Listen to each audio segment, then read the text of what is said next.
کوئی بھی اتنی جلد معاف نہیں کرتا، ماں بھی اتنی جلد اپنی اولاد کو معاف نہیں کرتی جتنی جلد بندوں کو اللہ معاف فرماتا ہے، بلکہ جو صغائر ہیں وہ تو بغیر توبہ کے ہی معاف ہوتے رہتے ہیں۔ فرمایا کہ جب تم وضو کرتے ہو تو اعضائے وضو کے گناہ جھڑ جاتے ہیں وضو سے، اور ہمیں پتہ بھی نہیں ہوتا۔ بہت سارے صغیرہ گناہ ایسے بھی ہیں کہ ہم ان صغائر کا ادراک بھی نہیں کر پاتے، لیکن وہ ہمارے سے جڑے ہوئے ہوتے ہیں، اور اسی طرح جب وہ ہمارے سے جھڑتے ہیں تو ہمیں ادراک بھی نہیں ہوتا کہ وہ ہمارے ساتھ جڑے تھے اور ہمارے سے دور بھی ہو گئے اور ہمیں پاک صاف کر دیا گیا۔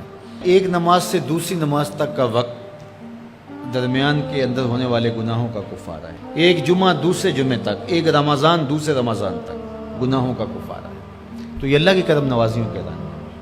بلکہ فرمایا ہم نے تم کو جو بڑے گناہوں سے منع کر رکھا ہے، اگر تم ان گناہوں سے اپنے آپ کو بچا لو تو ہم اس کے صلے کے اندر تمہارے چھوٹے گناہ ویسے ہی معاف کر دیں۔ ایک تو ہے کہ تم وضو کرو گے تو جھڑیں گے، ایک تو یہ ہے کہ تم کچھ اعمال کرو گے تو اس کی برکت سے یہ گناہ ساتھ جھڑ جائیں گے، لیکن اگر تم بڑے گناہوں سے بچتے رہو گے تو ہم تمہاری اس بات کا اعزاز تمہیں دیتے ہوئے کہ تمہیں اللہ کے حکم کا پاس ہے اور تم بڑے گناہوں سے بچ رہے ہو، اور جو چھوٹے گناہ تم سے سرزد ہو گئے ہم اس بڑے گناہ سے بچنے کی وجہ سے وہ ویسے ہی تمہارے سے ہٹا دیں گے، تمہیں صاف کر دیں گے اس سے۔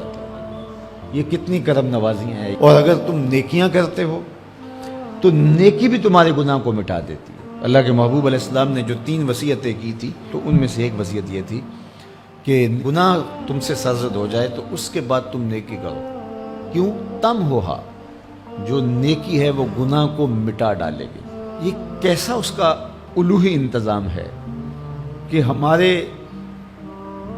گناہوں کو مٹانے کے لیے کتنے سامان رکھیں۔ چھوٹے گناہ سرزد ہو گئے ہیں تو وضو کرنے سے، نماز ادا کرنے سے معاف ہو گئے، صدقہ کرنے سے معاف ہو گئے، کسی کو مسکرا کر ملنے سے معاف ہو گئے، رستے میں پڑی ہوئی چیز ہٹا دی تو اس سے معافی ہو گئی، دروشی پڑا تو گناہ معاف ہو گئے اور خطائیں دھل گئیں اور درجات بلند ہو گئے، اور نیکی کی تو ساتھ گناہ بھی معاف ہو گئے۔ تو باقی رہی بات کہ کبیرہ گناہ، بڑی بڑی باتیں، تو شرک سے بڑی بات تو کوئی نہیں ہے، سب سے بڑا گناہ تو شرک ہے، لیکن اگر بندہ توبہ کر لیتا ہے تو اللہ شرک کو بھی معاف کر دیتا ہے۔ ایمان شرک سے برات کا اظہار ہے تو شرک بھی معاف ہو گیا، ورنہ شرک معاف نہیں، اور باقی کبائر بھی توبہ سے، رجوع اللہ سے معاف ہو جاتے ہیں۔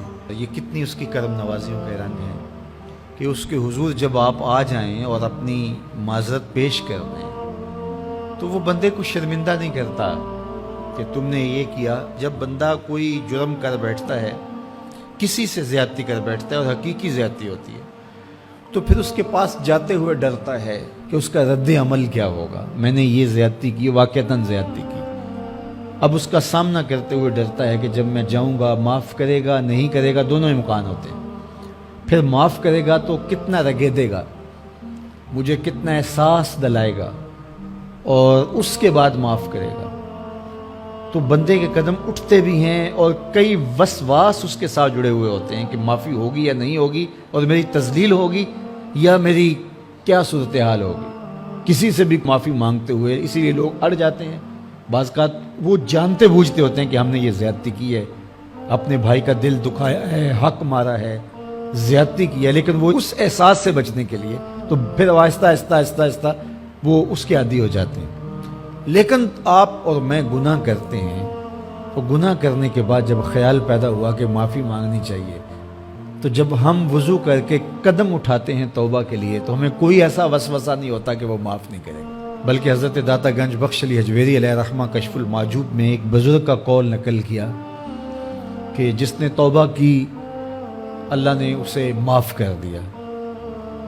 تو پھر ایک دوسرے بزرگ کا قول پیش کیا، کہا نہیں ایسا نہیں ہے کہ جس نے توبہ کی اللہ نے اسے معاف کر دیا، بلکہ یہ ہے کہ جس کو اللہ نے معاف کرنا تھا اس کو توبہ کی توفیق دے۔ وہ خود کہتا ہے نا کہ توبوا الی اللہ، میری طرف آؤ، رجوع کرو اور میری طرف آ کے اپنے گناہوں کی معافی مانگو، تو اللہ توبہ کے لیے بلا رہا ہے۔ تو جب بلا رہا ہے تو اس کا مطلب ہے معاف کر دیا تو بلا رہا ہے نا۔ اب اگر اس کے باوجود بھی کوئی نہیں آتا تو پھر اس کی حماقت اور اس کی بے وقوفی ہے.